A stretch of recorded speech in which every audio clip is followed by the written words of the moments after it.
Good day, everyone. We are here today to present the group communication theory, which is the symbolic convergence theory, or the SC. Symbolic convergence theory is developed by Ernest Broman in the late 1970s. It deals in the way in which groups and communities share stories and fantasies. To fully understand this theory, let's break it down into key components and its implications. There are 4 stages of symbolic convergence theory. Ano nga ba ang sharing of fantasy themes? Ang sharing fantasy of themes ay isang proseso ng mga pagbabahagi ng mga kwento o ideya na naglalaman ng karaniwang tema na nagdudulot ng koneksyon at pagkakaisa sa isang grupo. Ang creation of fantasy chain ay ang sunod-sunod na nagpapalawak ng isang ideya o kwento sa isang grupo kung saan bawat miyembro ay nagdadagdag hanggang sa mabuo ang mas makulay at makabuluhang naratibo. Ang symbolic convergence ay ang proseso kung saan nagkakaroon ng pagkakaisa ang isang grupo sa pamamagitan ng pagbabahagi at pagbuo ng mga kwento, simbolo o karanasan na nagdudulot ng sama-samang pag-uunawa at koneksyon.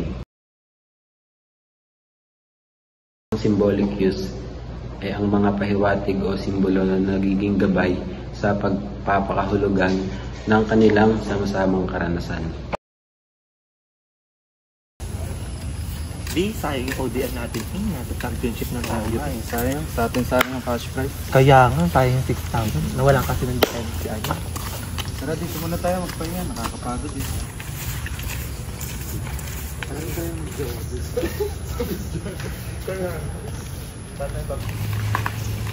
Ay, nakakapagod maglaro.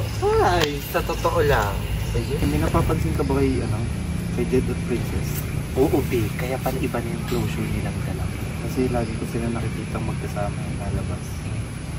Ako naman, napapansin ko lang sa kanila. Iba na yung mga tinginan nila. Ganon. Tapos lagi silang sabay pumasok sa school. Napapansin mo rin pala. Akala ko ako lang nakakapansin. Oo, matagal ko na napapansin nyo. Nakakaya lang magsabi. Baka sabihin sinisili ko sila. Kaya sa bagay, sabihin ma-issue pa tayo. Diba? Uy, alam mo ba? Nakita ko sila dalawa. Nag-check-in pala sila dun sa sa may gitara-in. Oh, like. Kaya nga. Nandiyan pala kayo. Oy, ka pala. Nandiyan ka pala. Wala naman. May napapansin ka ba kay Princess at kay Jen? Wala naman. Parang normal lang sa akin. Bakit? Wala, kasi kami dalawa may napapansin. Parang kakaiba na yung kilos nila. Wala naman akong... Sabagay, hindi ko naman kasi sila lagi nakikita. Kami naman. Wala, nakikita naman lang. Hindi na namin sila. Kaya, napag-usapan na namin dahil. Kaya napansin namin yung pamilyado tayo. Kaya nga. Alis na pala ako. May lakad pa ako. Anong oras na din? Sige, Vin. Ingat ka. Bye-bye. Bye. Yun na nga. Uy, tara na, Vin. Kadilim na ang paligid. Nakaabutin ko tayo ng malakas mo. Tara na, ulan na din. Gagawin na ito.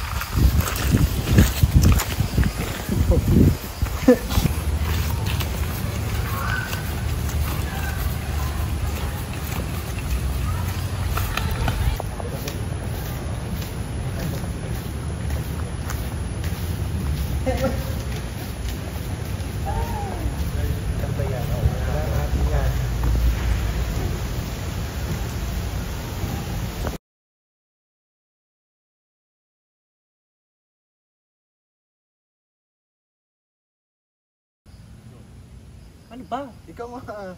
Ako ba magsasabi na? Ako lang Ikat mo na lang. Wala nga kasi. Ayan, saan? Start nyo na. Sige, nakapalin na lang naman yun. Kakat ko na lang. May puno yan.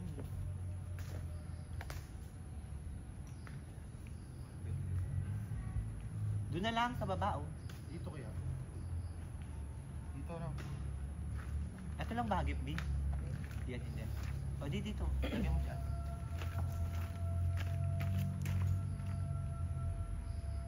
Bangkang. Oo nga. Tapos mali.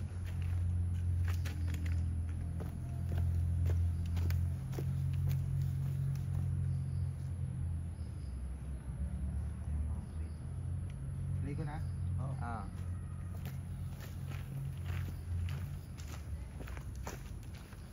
Huwag ka lang kalayo, dito ka na lang. Hmm? Okay. Usap na kayo.